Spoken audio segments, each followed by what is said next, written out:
We've got Sanjeev Verma, who is President and Executive Director at BlackBox, joining in. And of course, the end-to-end services in the IT space and technology provided by BlackBox. So, Sanjeev, thanks so much, first of all, for taking the time and help us understand the size of this opportunity. Because I think to a certain extent, while people paid attention to that announcement of a tax holiday for the data center space, it might just have flown under the radar because the street as a whole was focused on STT and other things. So lay it out for us. What is the size of the opportunity as you see it? Well, specific to India, I think the size is just gigantic. Versa called out 1 gigawatt going to 5 gigawatts. I think it is underrated.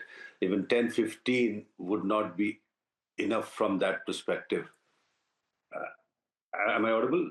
Audible. Please go ahead, Sanjeev.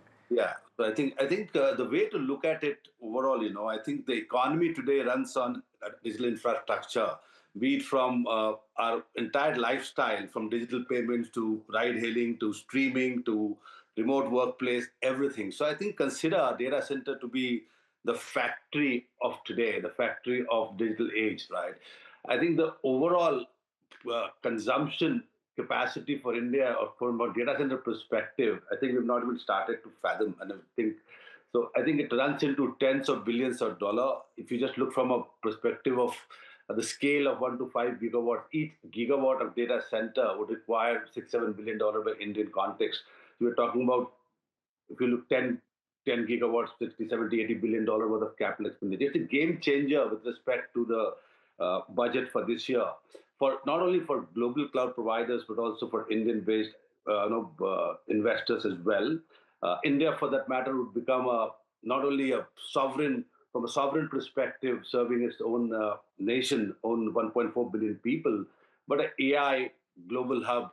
It's absolutely a game changer from that perspective. And I believe the game is just starting to begin. It's just starting to warm up. I think the announcements are just starting to come.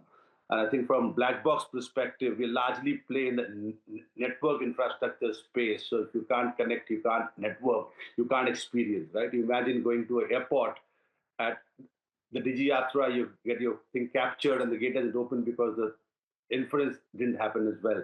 So I think it's a game changer, a huge opportunity for the entire ecosystem. Of course, surely for BlackBox from a services standpoint, it's a massive, massive opportunity. Okay, so the opportunity exists. Sanjeev, I'm just wondering from the perspective of the lifeblood of that opportunity. So if you're talking about the factories or you're talking about the centers, you would essentially have to have infrastructure, and core to that infrastructure would be power.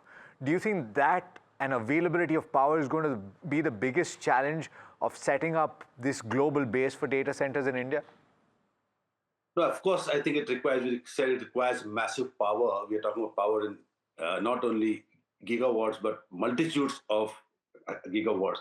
From India perspective, of course, there's a possibility of completely thinking differently from a grid design perspective. Solar, renewable is another part. But I think what we've not explored yet is behind the meter. If you look at the US, where BlackBox serves most of the largest Mag 7 hyperscalers today, many of them are currently working behind the meter because the grid is choked up. So I think we'll see all three formats. Of course, the power from the grid needs to be expanded. India is spending a huge amount of capital in building newer power plants, both from gas-fired, green power, and so on and so forth. But we'll also see many of those things gridlocked, so therefore you'll see behind the meter captive solar plants coming into feed, and we already know some of that happening. So yes, gigantic investments, both in power, of course, and from power will generate the heat, therefore you'll get into cooling after that. That is a separate subject. But all in all, the entire ecosystem, and I think what's that called out, everything is going to benefit in a very, very big way, from real estate to power to network to telecom, to compute to GPU to chips. I think it just goes on and on and on. It's a massive for India, massive. So quick question to you, Sanjeev, and you understand this business, so help us understand. We're speaking at a time when the IT index as a whole in India is taking a pummeling. And in trade yesterday, you saw the index as a whole drop as much as 5%. You see over 4% of declines as I speak to you right now. The point is that some people anticipate that there will be a sharp shift in the way that workforces are required to be used by the IT industry in India. At the same time, you have this possibility of tremendous employee usage or employment generation by setting up of data centers. Is it a like-to-like use? Is it plug and play in that sense, or do you think reskilling will be required? And do you think this availability of talent will be used potentially by setting up these massive data centers?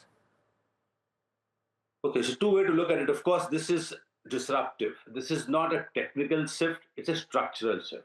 It's a shift how economy will run, right? I think we used to push papers. We don't do that. Every services by the government, by private sector is on the digital space now. So it's a massive shift from that perspective. We will require workforce of two kinds, right? I think one, of course, we require workforce to build the infrastructure completely. And of course, there are, you require power engineers to civil engineers to network people. So, it's a very different kind of skill sets required at massive scale, right? And I think BlackBox, to some extent, provides on the network connectivity side that scale part. I think from a workforce perspective, clearly, we love to automate, right? I mean, we in our personal lives want to get things done on our own. So therefore, we have to believe that if we did certain things in the last 20 years, we don't do those things anymore in our own personal lives. To believe our customers who want to do it in that way would be not be right. So it's a cycle change, structural shift, reskilling, retooling would be required. We have to go back to the basics to some extent this time. If you just think about what we spoke about earlier, building power plants, building network infrastructure, these are core infrastructure today. It's a critical infrastructure because the economy runs on that. The GDP today, from a country perspective, is dependent on the uptime of a data center. Imagine a data center being down and a bank not functioning, right? So you have to correlate that. It's how critical that is. It's not a technical infrastructure. It's a critical infrastructure to run a GDP and an economy. So yes, there is going to be a shift, reskilling, retooling. Massive amount of new kind of work will come through. So core engineering is coming into play, getting electrical and power and cooling. I think this is a shift. I think from a BlackBox perspective, we see it as a massive opportunity. We are at the center of digital infrastructure. This is aha moment for the world. Yeah. I think we ought to participate in this. You said it. It's an aha moment. Sanjeev, thanks so much for taking the time. Pleasure speaking with you. Thank you so much. Thank you so much.